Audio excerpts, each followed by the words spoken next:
Thanks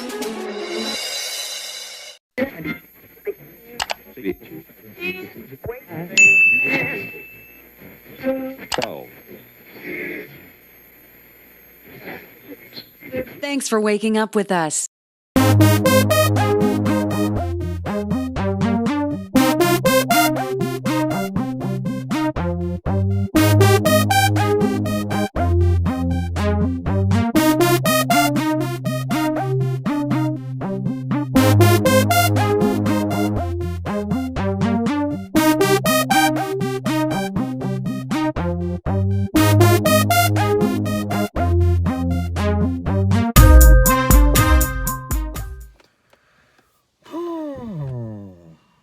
Oh, we're recording. How you doing, everybody? Welcome back to Stand Focused for Jesus. Hope each and every one of you are having a blessed day in the Lord Jesus Christ, as always. Y'all know I say that 99.9% of the time. Sometimes I forget, or sometimes I mess it up. Hey, but when I say that, I really do mean it. I really do mean it.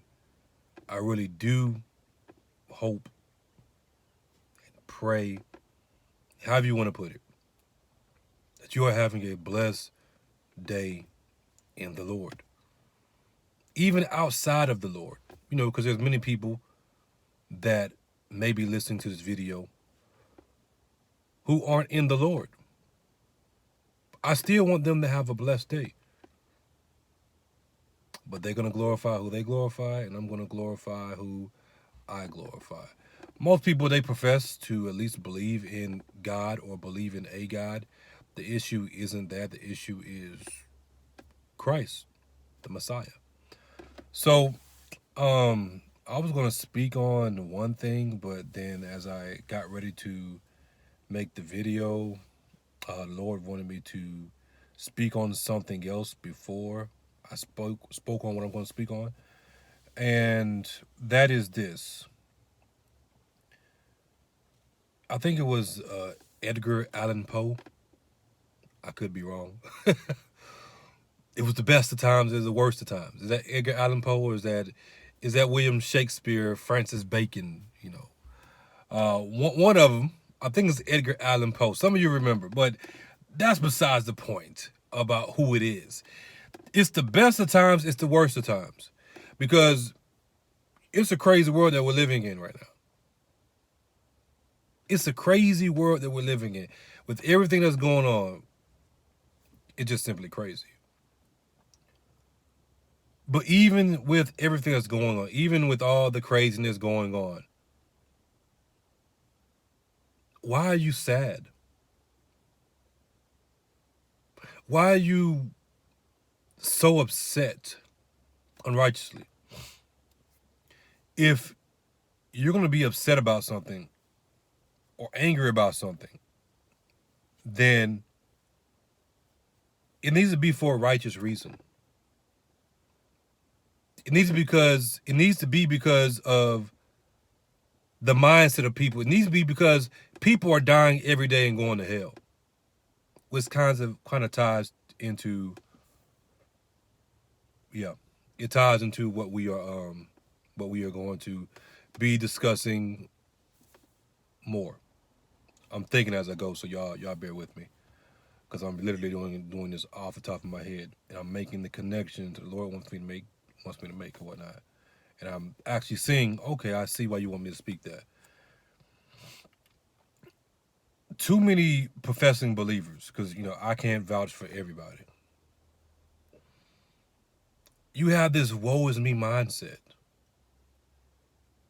It's the best of times, it's the worst of times.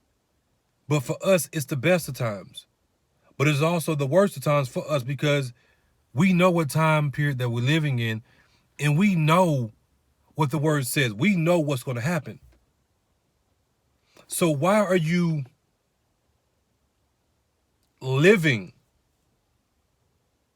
in the worst of times with the worst of times mindset? Oh my God. Oh, Jesus. I don't know what I'm going to do. To me, you don't know what you're going to do. You're going to do what you've been doing, what you're supposed to do. which is you got one job. You ain't got no money in your pocket. Oh, you can't do everything you want to do. Ah, you got to wear a mask, or you don't want to wear a mask. You wearing a mask, you don't really want to wear a mask. Whatever. Ah, the government is acting crazy. People acting crazy. Family acting crazy. They acting crazy on your job. They acting crazy in your house. Ah, you like a piece of chocolate melting that ain't being left in the car. You like a piece of chocolate that a woman then left in her purse. Like, for real? For real. You're supposed to be on it. Meaning that no matter what's going on, you have the peace of Christ. You have the joy of Christ, the joy of God in you every single day. I don't care about what's going on around you. Just because you shed tears don't mean you have lost your joy. We all go through sad moments. We all go through sad times. We all go through trials and tribulations. But the joy doesn't go nowhere. If I go out here and I stub my toe or break my leg, you think I'm going to be laughing about it? I'm going to cry, most likely. I'm going to be thinking, dang, I broke my leg. I can't do this. I can't do that. Dang, this slowing me down. But maybe it happens for a reason. A little cheesy smile.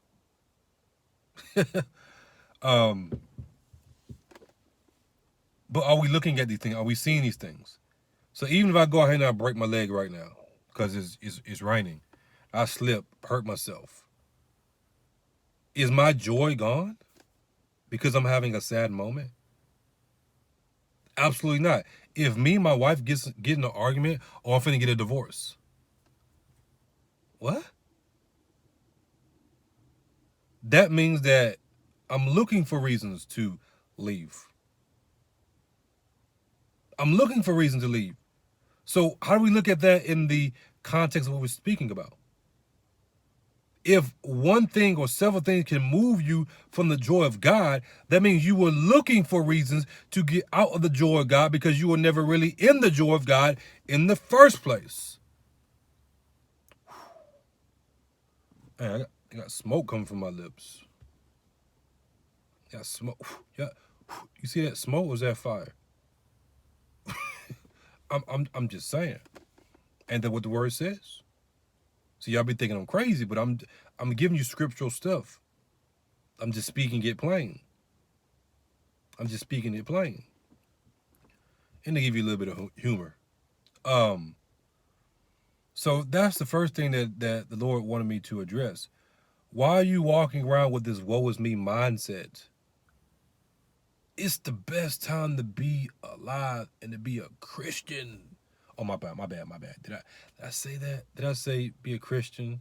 Oh, because I define Christian as a follower of Christ. So if you got a problem with it, then go take it up with Christ. Oh, Christian was a term, the Council of Nicaea.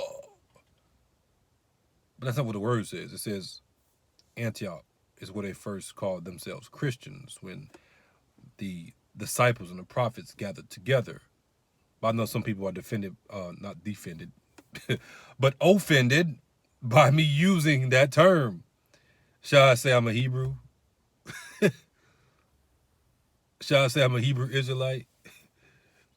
Can I say I'm a black Hebrew Israelite? Black Hebrew Israelite. Well, we're not black Hebrew Israelites. Hebrew Israelites are black. But y'all get my point. Can I say that? Is it okay for me to say that I'm a Hebrew Israelite without somebody getting offended? Is it okay for me to say that I'm an Israelite of the flesh without somebody getting offended? Is it okay to say that I'm a follower of Messiah, follower of Christ, a Christian without somebody getting offended? I don't care. I don't care. And the joy of God. You see, when God gives you that wisdom, he gives you that knowledge, he gives you that understanding. He's like, You mad, bruh? You mad because I'm saying I'm a Christian, because I'm telling you how I define a Christian follower of Christ pertaining to Christ, and you're still mad?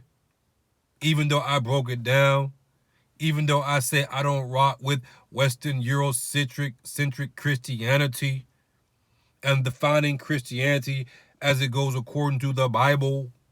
Because when you start say the terms Christian and Christianity, people understand that.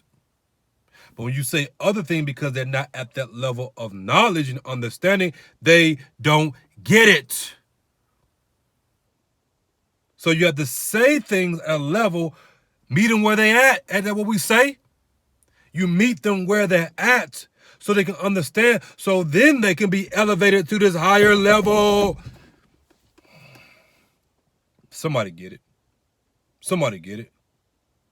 But these same people, they claim to be living this holy life. Holy, holy, holy. I'm holy. And they living just like the devil. And then think they got the right to come question me about me saying I'm a Christian, not realizing that there's wisdom in that. Because you meet the people where they're at, and then through the knowledge, the wisdom, the understanding, the grace, the love of God, you help them to be elevated to a higher level of understanding where you can speak different languages. I mean, different language meanings like Spanish I'm talking about in regards to terms. Like if you go talk to a rocket scientist, you speaking a language I don't understand, break it down to me. You see what I'm saying? So once they reach that point, then you can talk to them on that level of their understanding. Most people don't have that deeper understanding, so you got to meet them where they at. So you can call yourself a Christian. Am I a Christian? Absolutely. I'm a follower of Christ because I'm meeting people where they're at. Am I Hebrew? Absolutely. Am I Hebrew of the flesh? Absolutely. Am I Israelite? Absolutely. Let's see. What does the Bible say? I become all things unto all men, hoping to save some. I'm a father. I'm a dad. If I'm speaking to the heathens, then I'm a heathen. Oh my God, he said he's a heathen? Yes, you know why? Because I would tell them my path. Because when I was doing the stuff that I used to do, I was a heathen. The old man is a heathen. But yet I can still use the old man to advantage because I'm going to drag his little nasty butt in here and say, get in here and show him. This is who I used to be. They're like, oh my God. Oh my God. Now he's dead. You see that? You see that? I become all things unto all men, hoping to save some. But the reason people have an issue with this, and this is not even something I was really going to plan on talking about, is because they don't want to see other people saved. And so they're trying to hold these people into bondage and captivity with these different terms and terminologies that they don't even understand. They don't even halfway understand what they're saying. But because the masses of ignorant people, they don't know any better, then they get deceived and manipulated, and they get sucked off into other stuff, not realizing what has happened until it's too late. So, going back to our initial point, the message that was put on my spirit, in my spirit, to relay was, you have one job. You have one job. Do you drink coffee? Oh yeah, bro. I love coffee. I love to have my coffee every morning. I'm not a coffee person. Excuse me. Not a coffee person. I think I may have had coffee once or twice. I had some coffee liquor. Had some coffee liquor when I was, you know what I'm saying, back in the day when I was, going to get drunk parties and stuff like that, trying to show out. But I'm not a coffee drinker. Give me some tea. What type of tea you like? Tell me. You can say it out loud. Okay. I like hibiscus, ginger, elderberry tea, your green tea. I like different types of teas. Peach tea, different type of teas. So, as we say, that's not my cup of tea. The tea that I drink, you may not like. It's not your cup of tea. The tea or the coffee that the world is serving up is not our cup of tea. The tea or coffee, excuse me, that we are serving up to the world is not their cup of tea. Drink what God has given you to drink. Eat what God has given you to eat. Stop trying to reach over here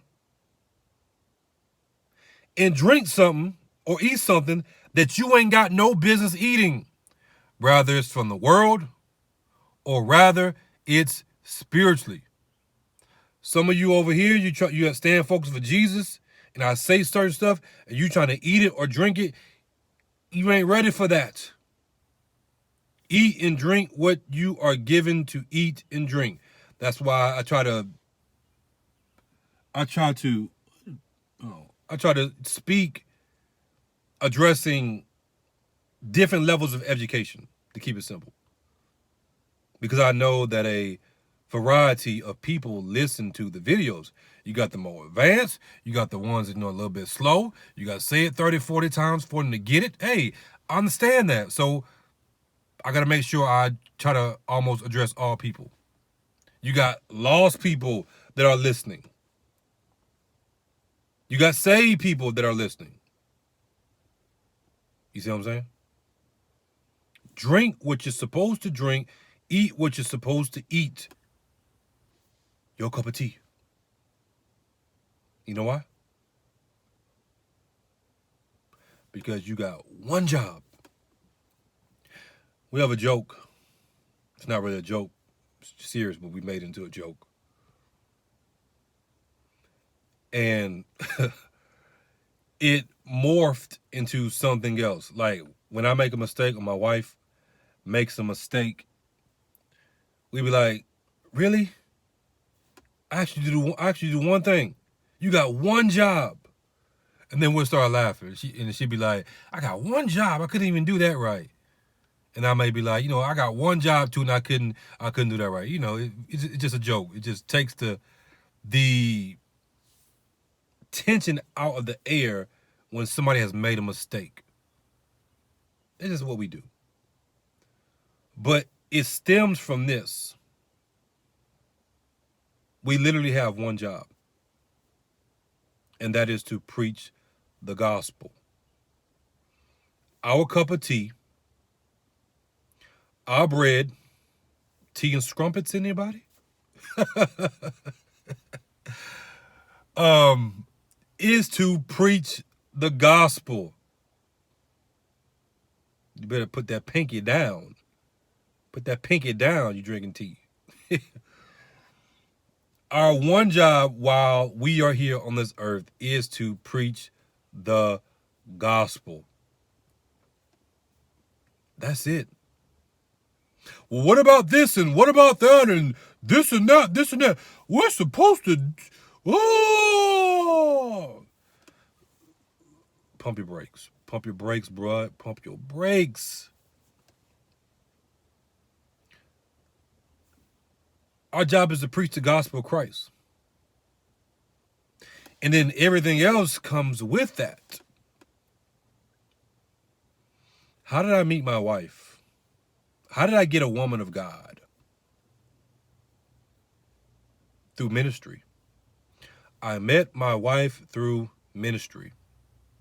And before I met my wife, I was like, Lord, I want companionship. I want companionship, Lord. I want to have sex, Lord. I'm just being real. I like sex. God made sex, and sex is good. I'm just being real. I wanted that. I wanted companionship. I wanted to be married. I wanted children. I didn't know about my wife I now have. I didn't know she even existed.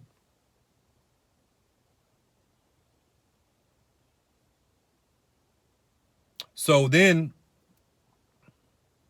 I'm like, you know what, Lord? I'm going to focus on you even more than what I have already been focused. Hence, staying focused for Jesus. Y'all see my crazy smile. Why you smiling like that? Because I'm being funny. I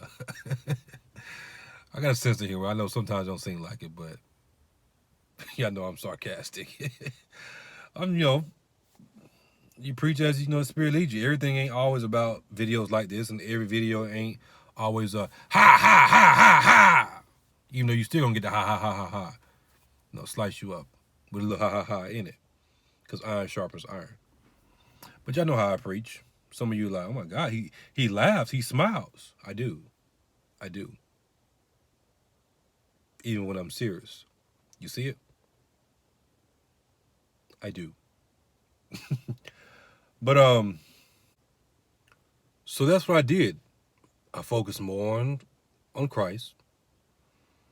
I was like, what's meant to be, as we say, is meant to be.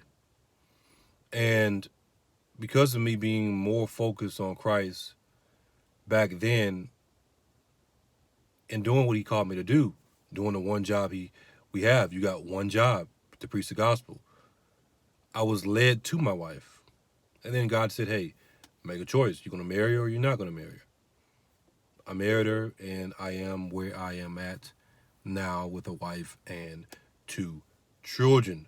But I don't get to where I'm at today without first doing the job he has called me to do.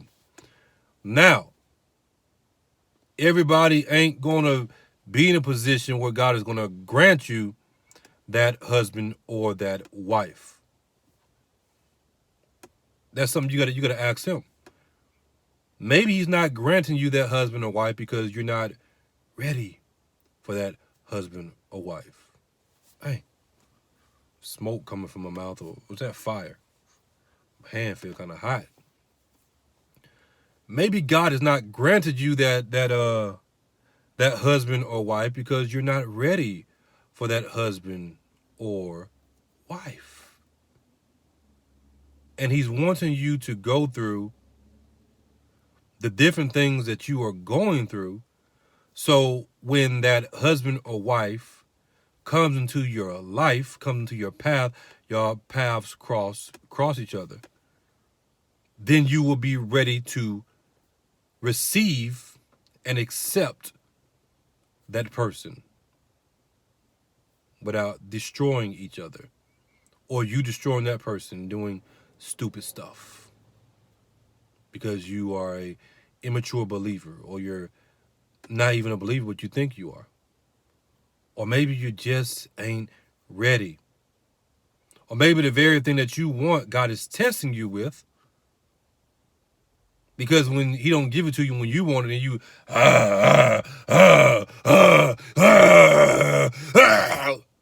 you foam at the mouth like then this is The Walking Dead or something. And God looking at you like, that's exactly why I didn't give it to you. That's exactly why I didn't give you that husband or that wife. Because look how you acting now. You got to remember that we are children in his eyes. You ever did that with your child? Your child wanted something, and you tell them no, and then they act a fool, and then you say, that's why I didn't give it to you in the first place? Come on, y'all.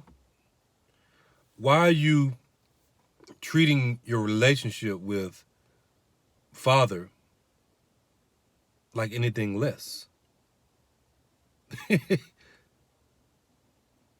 I've learned so many lessons through my children that it's ridiculous. It's ridiculous in the good way. Like, good Lord. I've learned those lessons before, but it's on a whole nother level. A whole nother, not another level. So I ask you again, why are you treating your relationship with who you call Father anything less than that? It's because most of you don't have that relationship with him, which is why the things I'm saying to you from that perspective, they are foreign to you in your spirit. Now, you can talk all the talk all you want to, but the spirit's going to testify. You're going to be like, you're right, I don't have a type of relationship. I just be talking. It sound good, but he see right through me. He see right through me. I can't believe this. Well, the good thing is you are admitting it. And so we're here to help you so that you can have a right standing with Father.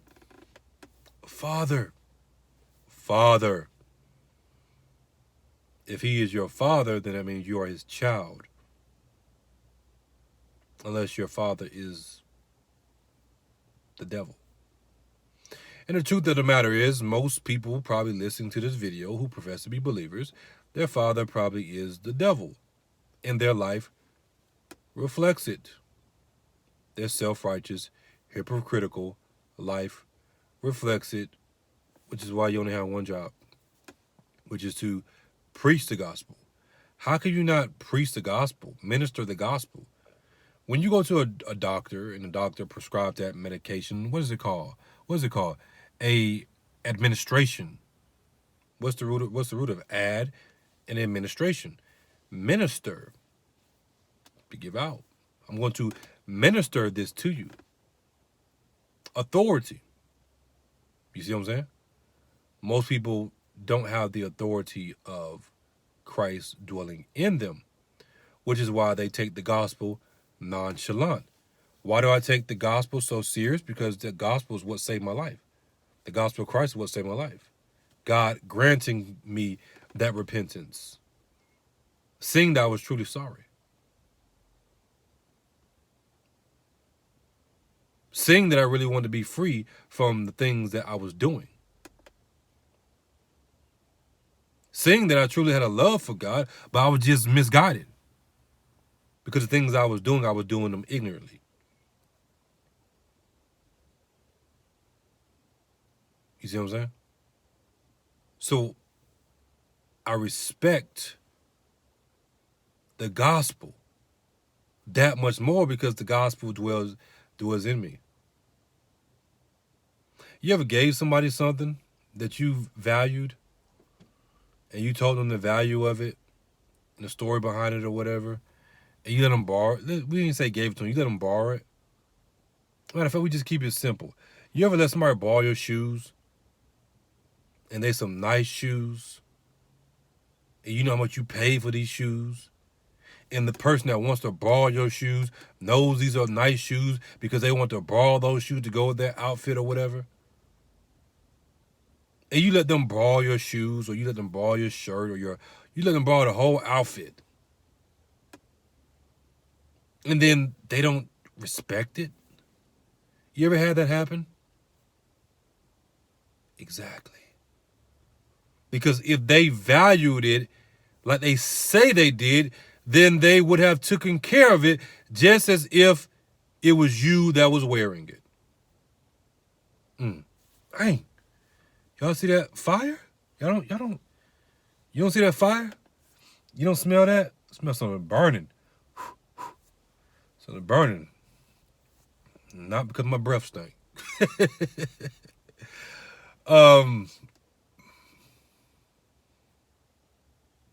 But it's the same way with the gospel. People don't value the gospel like it's their own because it ain't their own. They don't treat it with respect because they ain't got no respect for it. People don't respect the ministry because they don't respect Christ. I respect the ministry that God has given me. Staying focused for Jesus is the gospel according to Kelson King, because there is no staying focused for Jesus without me coming to salvation. Staying focused for Jesus, if you really think about it, is simply me giving my testimony. This ministry is like a open, like a diary. It's like a diary, journal, whatever, where I'm simply giving my testimony, showing in a video audio format, digital format, which digital really means spiritual, of the things that God has done in my life, of things that He has showed me. If you really think about it, this Facebook, any other platform, even when you're speaking to people, and then anybody that comes along, they can read the story. You can buy into the book. Oh, I read a few chapters out of it. I want to buy the book. What's it going to cost me? It's going to cost you your life. What? Cost me my life? Yes. My book, Staying Focused for Jesus, my life, my testimony, is going to cost you your life. If you want to buy this book, it's going to cost you your life. How so? Because for me to be able to write this book with these videos, it cost me my life. That's how valuable this book is. That you have to give up your life for it. If you're not willing to give up your life for this book, then no. Now you can try to rip pages out the book and steal chapters, or sit here and write stuff down and try to take it and add it to your book. Come on, man. I know how the game go. But at the end of the day, it's going to cost you even more. Do y'all understand what I'm saying when I say that? For you to buy this book, you go on Amazon, you buy a book, it costs $5, $20 or whatever, 99 cents. Some of them are even free. For you to buy this book, we're going to title it Staying Focused for Jesus. It's going to cost you your life. That's how valuable it is. So now when you get it, and you get the understanding of the mysteries. Oh man, the mystery of the kingdom of God. Oh, now you value it that much more, to treat it, to love it as your own, because it is your own if you are in the gospel. My story is your story. There's a respect amongst the brothers and sisters. So when I go listen to somebody else, I respect you. I respect what you're doing. You're giving your story, your testimony. So who am I to come in and say, they're wrong in what they're saying? Now, if it's just wrong is wrong, whatever. But y'all know what I'm saying. Oh, you shouldn't have said that, and you shouldn't have said this and that, this and that. But you don't say that when you go watch a movie. Two people write the same type of movie, and they're giving it from their perspective, but y'all Negroes and Negroettes don't say nothing about that. But if I'm giving my testimony according to, let's see here, who we're going to give this testimony according to? Let me see if I can find, I think I found somebody. Then you got a problem with it. Huh? So that's why, I'm careful with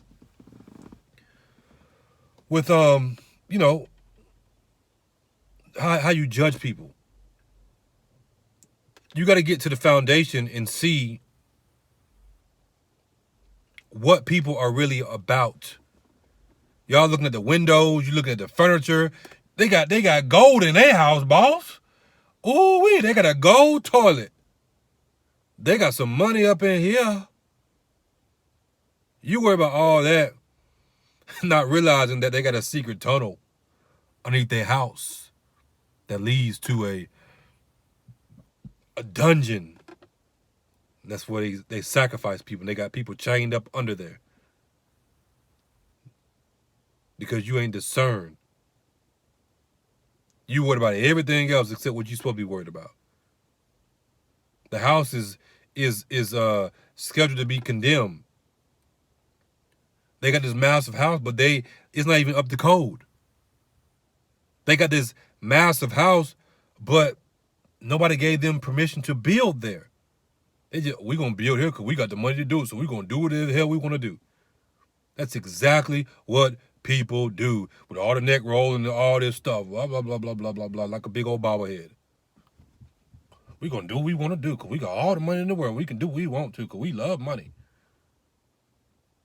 We going to do what we want to and we're going to pay it off later. We're going to pay the inspector off, this and that, this and that.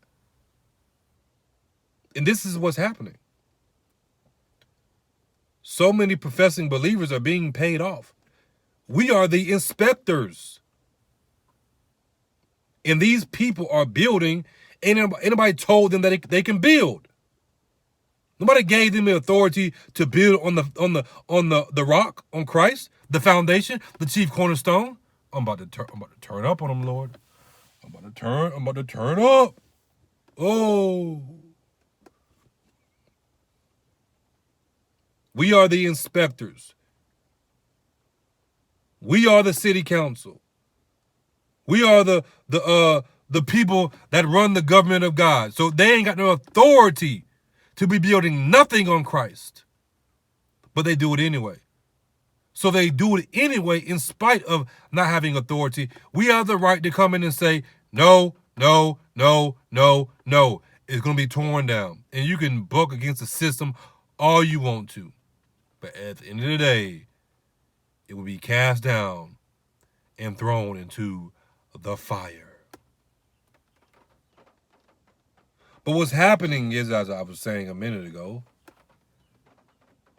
is that people who are supposed to be inspectors, discerners, warning people like, hey, don't go there. Stay away from there. Danger.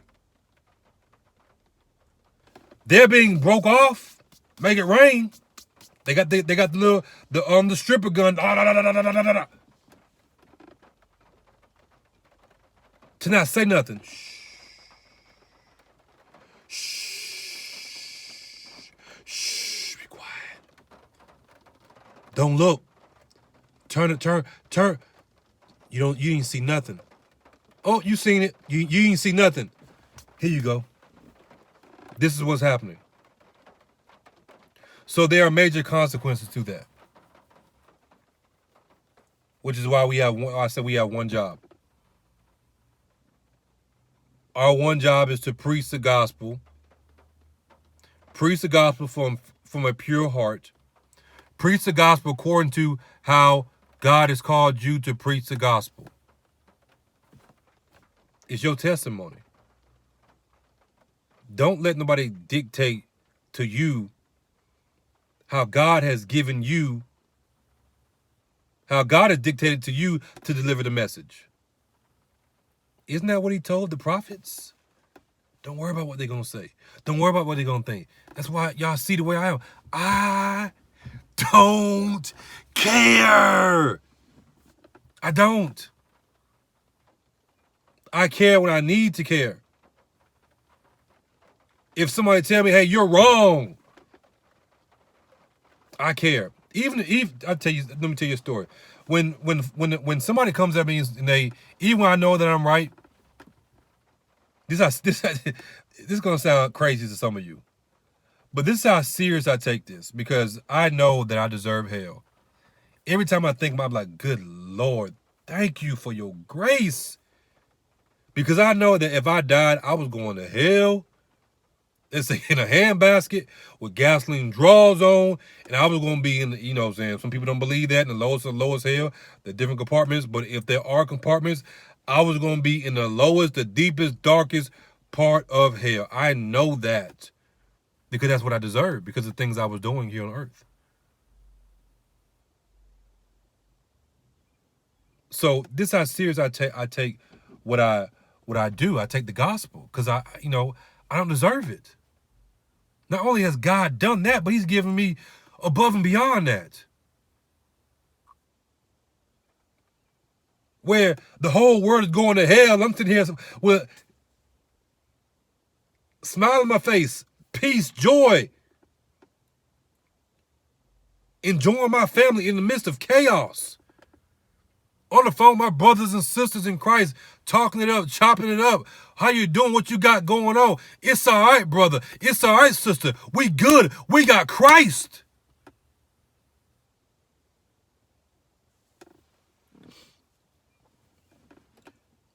Like I was saying, this is how serious I take this.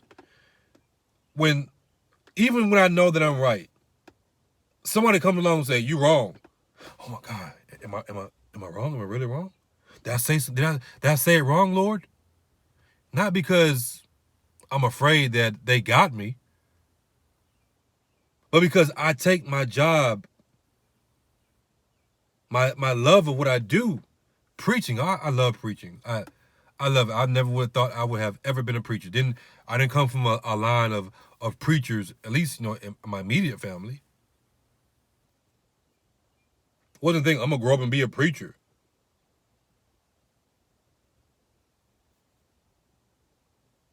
But I love it now. I love it. I love it. I'm laughing because sometimes I don't. My flesh like, I don't want to preach. These folks don't be listening.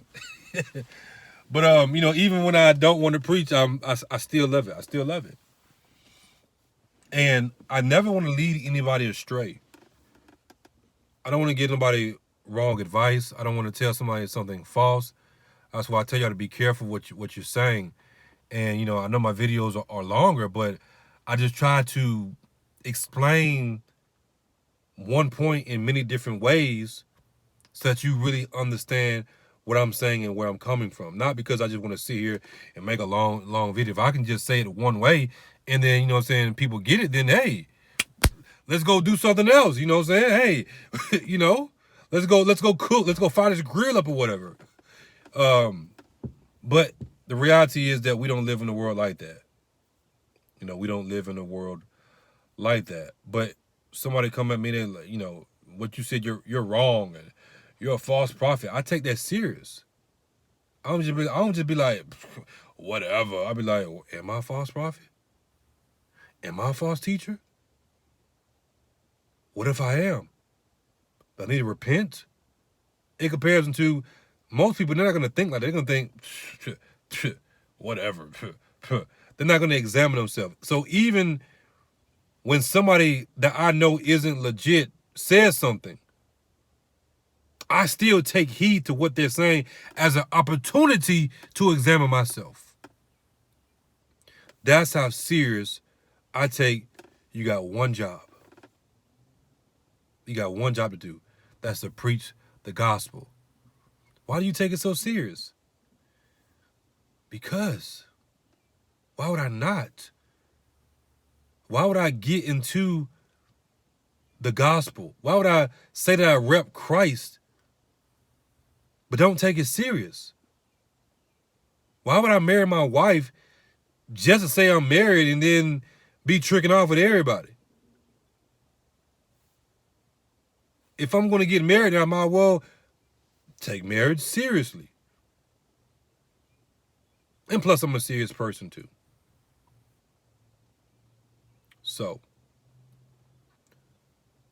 you have to be at that point where you truly have that love of God in you.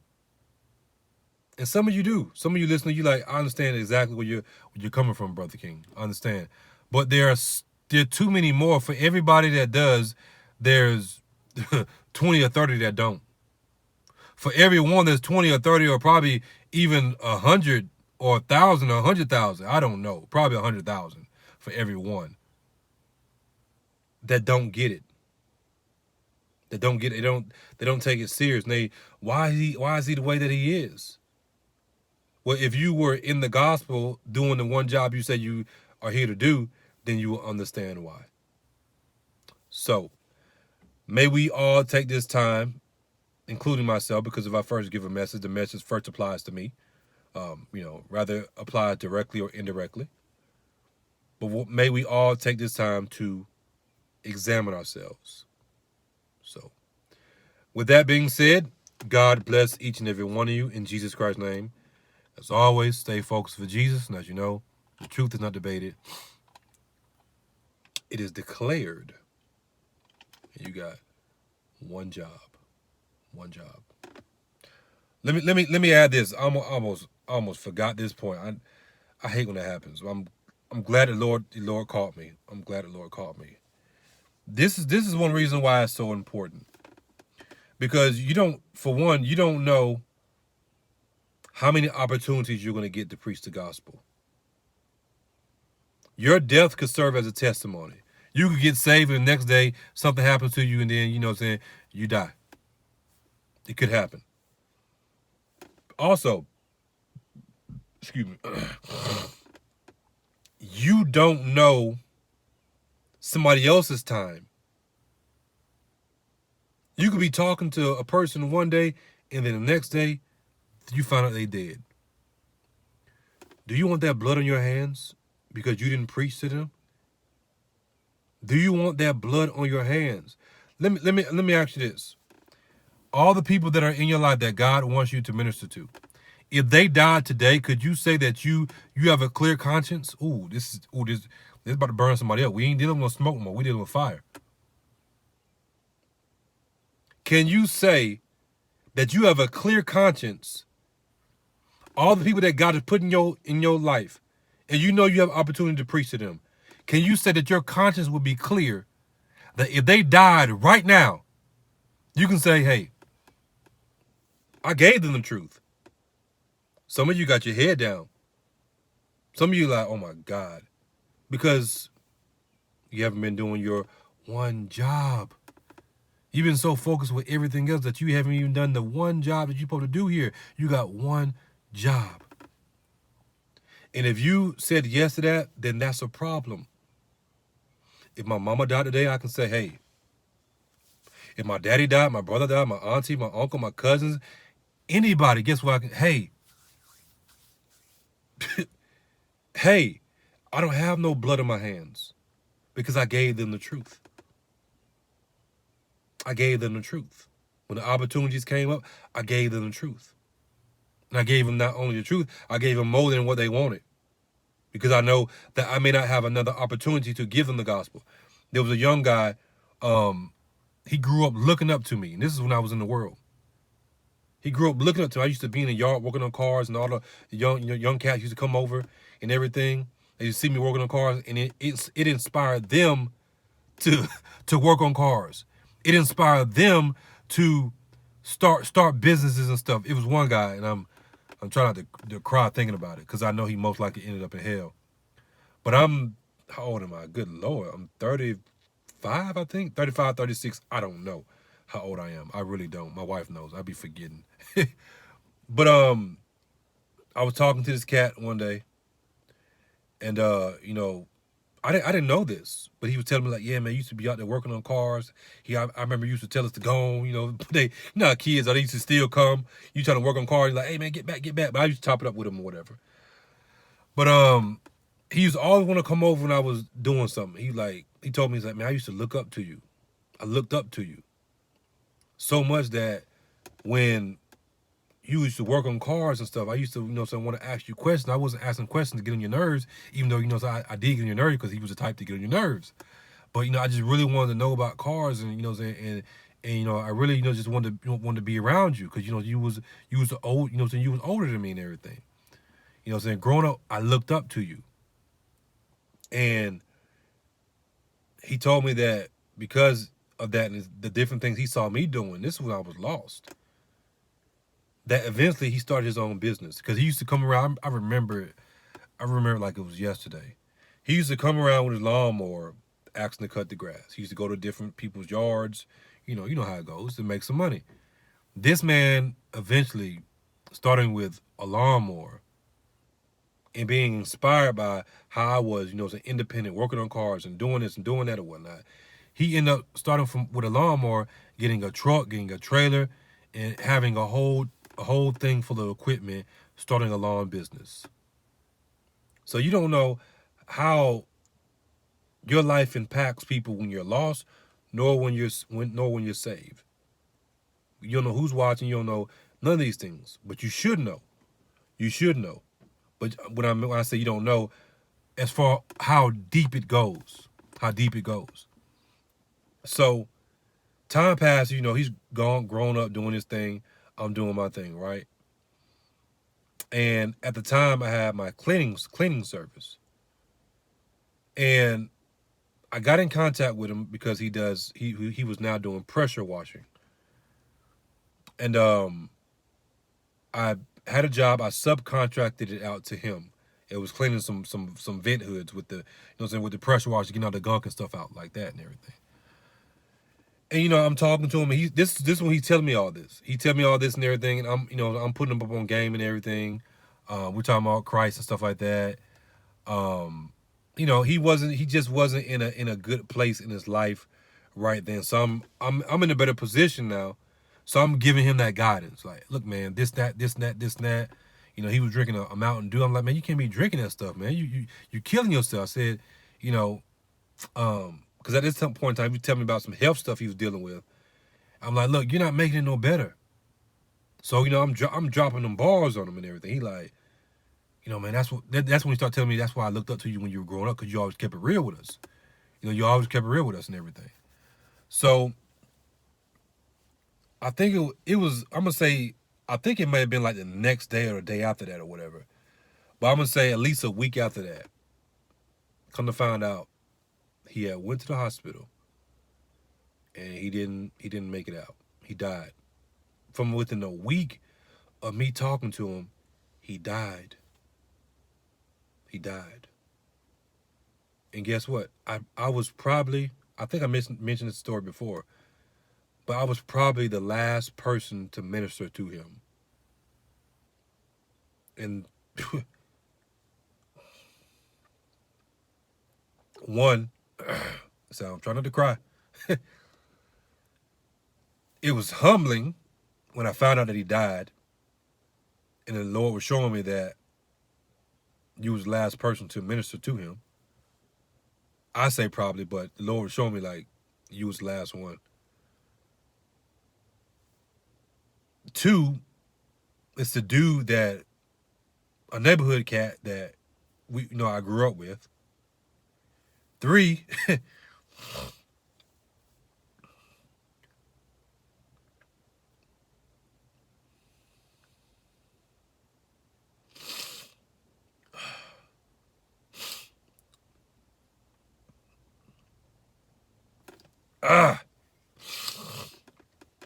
3,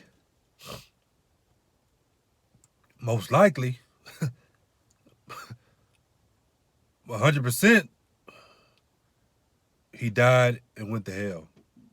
Because while I was ministering to him, he got it, but you could tell that he didn't get it. And his parents, he was raised by his grandparents, and he got them old school grandparents. They were Christians, or Christians in name. So he grew up around that. He can have a conversation and say the right stuff, but his life didn't reflect that he was really a believer. Now you can say, "Oh, he got off track and stuff, this and that," but I knew him. I knew him, and God didn't lead him to my path for no reason. And the crazy thing is, when I was preaching to him, I was telling him like, "Look, man, you got to get it right, man. We live in the last days, You could die, man. You could die." I'm telling him this stuff, and then not even a week later, Facebook, so Brandon died. Brandon, I'm like Brandon. It just, I'm like, I just ministered to this dude. I just ministered to him. So there was no blood on my hands because I gave him the truth. The opportunity was there. It wasn't like he wasn't trying to receive it. It wasn't like he wasn't listening. He respected me, so he was willing to listen to me. But did he receive it where he needed to receive it at? You see, he can receive it here and go out here. But does he receive it and then it goes in here? I'm kind of like dealing with a situation similar to that now, but it's not me directly. It's my wife. My wife, her dad, I haven't even told nobody this. I talked to a few people about it, but I just got some new information today, and they don't even know this yet, so they're gonna find out through the video. That he is a few weeks. The doctors have given him the diagnosis of a few weeks. He was supposed to go in and get surgery today, but they were pretty much saying that he's not going to make it through the surgery. Now, this is what the doctors say. Now, obviously, the Lord can do whatever he pleases to do in that regard, but this is a man who is, I would say, 80 years old. He's lived a very long life, and he has lived a life, we're going to say, contrary to Christ, times 20. We're gonna put it like that. But I don't want to see the man die and go to hell. But he's still being stubborn. He still don't get it. He still does not get it. So my wife has been ministering to him. And she's getting upset because it's like I pray it ain't that, but it's like his conscience is seared. So it's sad knowing that his conscience is most likely seared. And he don't have most likely he don't have long to live, maybe a few weeks. Because his body is literally shutting down right now. Even when my wife talked to him today, she was like, I don't think he's going to make it through the surgery. His body is literally shutting down. I'm not watching it, but you know what I'm saying. Watch it. Be a part of it. And the saddest thing is, we know what his fate is. We know his fate. As much wickedness as he's done. The man gonna die and go to hell.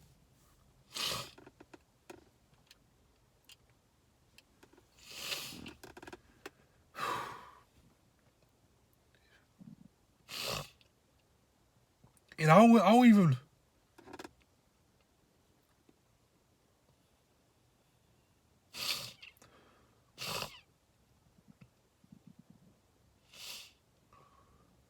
I don't even rock with him like that. Because they be smoking and stuff. I ain't trying to be around all that, man. They have the lifestyle they live. I go over there, chop it up for a little bit. Because they know I'm a pastor. You got to go where the people at. But at a certain point in time, I'm out. I may be passing by because, I stay around the street. I'll pull up, let the window down, say, hey, whatever. I might step out, get out, see what's going on. Tell a few stories, plant a few seeds, and then go about my business. But just because I don't rock with him, I want to see the man die and go to hell. But he did it to himself. He did it to himself.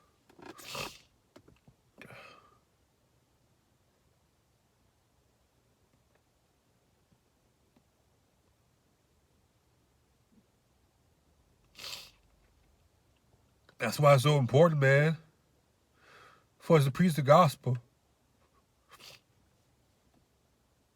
We got one job.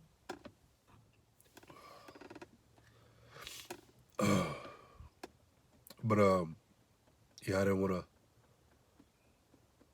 close the video out like that.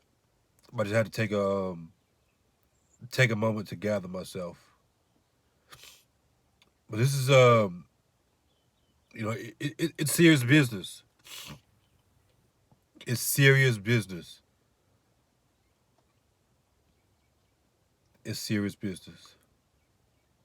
But like I was saying, we got one job. You got one job. Everything else, it don't matter. Everything else fits into that. Y'all are putting the family in the middle, and then you got the gospel on the outside. You know what I'm saying? Think about the typical structure of what we've been shown of a cell. You got the nucleus, and then you got the, you know what I'm saying, outside ring. Y'all got family in the middle, and then you're putting the gospel and everything else on the outside. When the gospel is supposed to be in the middle, y'all excuse me. The gospel is supposed to be in the middle, and then you got family and everything else, on the outside. Your first job is that nucleus, to preach the gospel, that everything else fits in where it fits in at. So, with that being said, God bless each and every one of you. You probably laughing at me crying and stuff, but, you know, I ain't got no shame in my game. You know, sometimes you cry, so you need to cry. Sometimes people need to see that. You know, just because I know I'm a strong man, but, you know, we get weak too.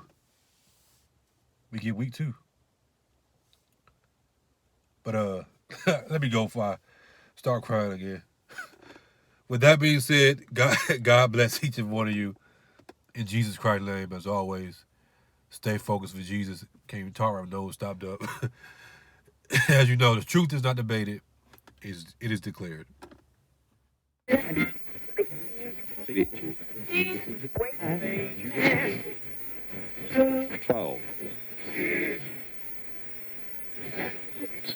Thanks for waking up with us.